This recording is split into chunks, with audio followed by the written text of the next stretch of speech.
Sveicināti! Šorīt rītausmā pie jūras gribu pastāstīt par sapņiem, par tiem sapņiem, ko mēs redzam, kad mēs ejam gulēt. Nevis par nomoda sapņiem, bet par tieši šiem, kad mēs guļam un ko mēs redzam un ko mēs varbūt neatceramies. Tad jāsaka tā, es kopš bērnības esmu bijis tas cilvēks, kurš vienmēr redz sapņus un atcerās. Un ir arī brīži bijuši tādi, ka arī pat bērnībā man šis jautājums ir ļoti nodarbinājis. Kaut kādus, 10, 12 gadu vecumā man bija kaut kur arī atrasta sapņu grāmata, ar kur es ļoti liela interesi nodarbojos. Protams, tagad man atskatoties jāatzīst, ka vairāk bija tā nodarbošanās nekā kaut kāds efekts, jo tam nebija nekāda sakara ar realitāti. Jo tur bija tā kā nozīme, ko tu redzi sapnī zivi, tad būs tās, ja tu sapnī redzi sniegu, tad būs tās.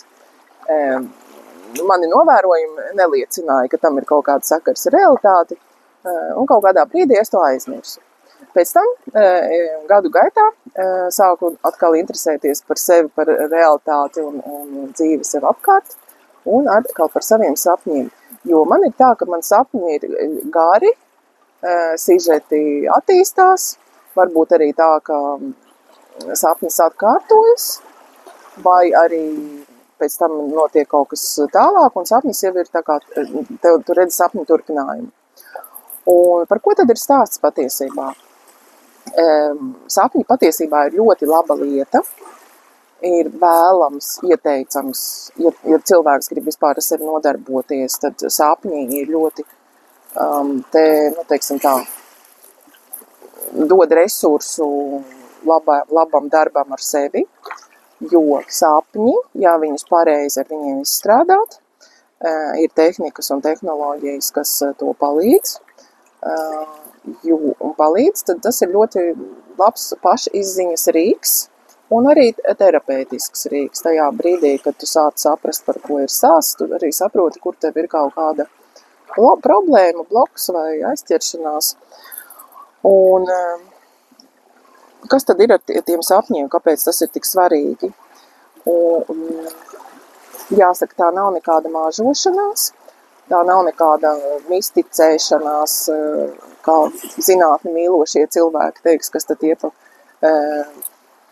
kas tā pa māžošanās, bet reāli ir metodes, kas palīdz izanalizēt sapni, saprast sapņu nozīmi, jo sapnis ir tavas iekšējās pasaules vēstījums ārējai pasaulē.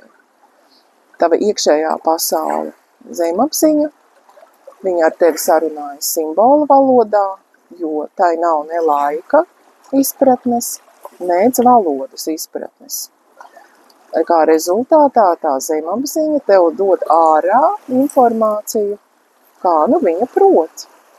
Un tas ir informācija tev, tavam racionālajam prātam, lai tu varbūt kaut ko ņem vērā, varbūt uzlabo. Tāda ļoti svarīga ziņa, jo mūsu prāts mūsu dzīvi kontrolē tikai ļoti mazā mērā, jo mūsu prāts, kā es esmu arī minējusi vairāk kārt, mūsu prāts ir spējīgs, mūsu prāts ir ļoti labs rīks, ļoti radošs rīks, bet viņš ir arī nedaudz, kā saka, zemes kapacitātes.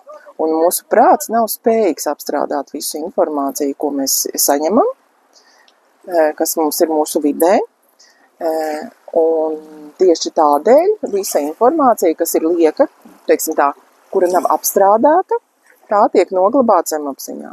Un tad viņa tur pati kaut kur kuļās, un tur arī kaut kur rodas intuīcija, un tur kaut kur arī rodas sapņi, jo tā ir tā informācija, kas ir paņemta, apstrādāta un izdots rezultāts. Tātad būtībā tas ir tāds kā neliels palīgs prātam, ja prāts ir, teiksim, apmācīts šo informāciju apgūt. Ļoti fascinējoša tēma. noteikti ar to dalīšos vēl tālāk un stāstīšu tālāk. Un tagad saldas sapnīšus!